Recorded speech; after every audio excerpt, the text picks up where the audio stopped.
Bonjour, bienvenue dans cette vidéo. Nous allons voir comment constituer un groupe de travail et en quoi cela consiste.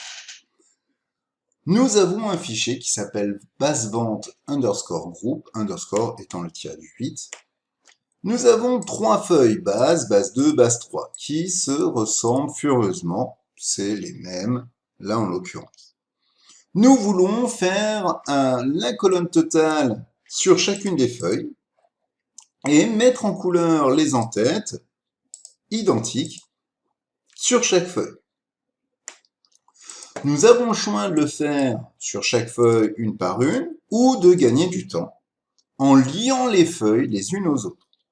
Pour lier les feuilles, je vais mettre mon doigt sur CTRL, je vais me mettre sur la feuille base, je clique sur base 2, puis sur base 3, je lâche CTRL et je vois que les trois onglets de feuilles sont blancs. Et en haut, j'ai un crochet ou groupe de travail qui apparaît. Je vais pouvoir procéder.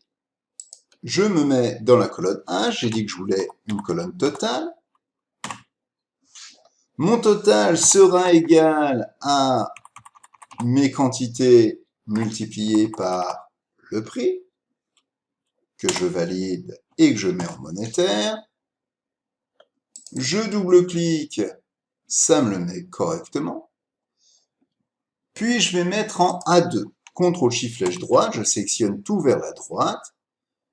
Je vais mettre un bleu clair, histoire que ça soit plus joli. Et je vais mettre toutes les bordures, histoire que toutes les bordures soient faites. Je vais aligner ça, donc je centre, je clique ailleurs. Donc là, je suis sur la feuille base, je peux aller sur base 2, c'est aussi présent, sur base 3, aussi présent. Une fois que vous avez fini, normalement, quand vous cliquez sur une feuille, ça vous les dissocie. Si ça ne vous a pas dissocié les feuilles, vous pouvez faire un clic droit, dissocier les feuilles. Donc un clic droit sur n'importe laquelle des feuilles. Ce qui fait que maintenant, si je mets un 2 en A1, dans la feuille base 2, il n'est que dans la feuille base 2. Dans feuille base et base 3, il n'y a rien. Je supprime. C'est assez pratique pour gagner du temps. Toutefois, il faut prendre en considération le fait que ce que vous faites sur une feuille sera forcément sur les autres. Donc, suffit que les feuilles n'aient pas le même format, n'aient pas la même disposition, et ainsi de suite, vous risquez d'écraser des données d'une feuille à une autre.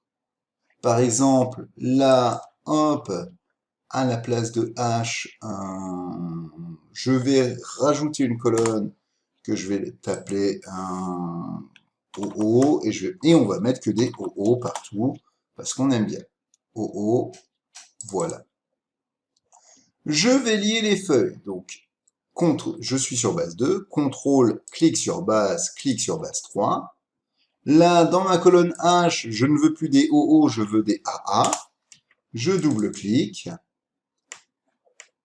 Clic droit, dissocier les feuilles, et je vois que dans la feuille base, j'ai écrasé mon total, puisque dans ma feuille base 2, la colonne H est la colonne des AA. Et dans base 3, j'ai aussi écrasé mon calcul. Donc prenez garde à ce que vous allez faire en groupe de travail. Ça peut être très pratique quand toutes les feuilles ont la même structure. Mais comme parfois il y a des petites dissensions entre les feuilles, et bien effectivement, vous risquez de perdre de la donnée. Je vous invite à faire et refaire cet exemple, que ce soit dans ce fichier ou dans un autre fichier. Je vous invite aussi à regarder les autres vidéos afin de pouvoir monter en compétences et je vous souhaite une bonne journée. À très bientôt.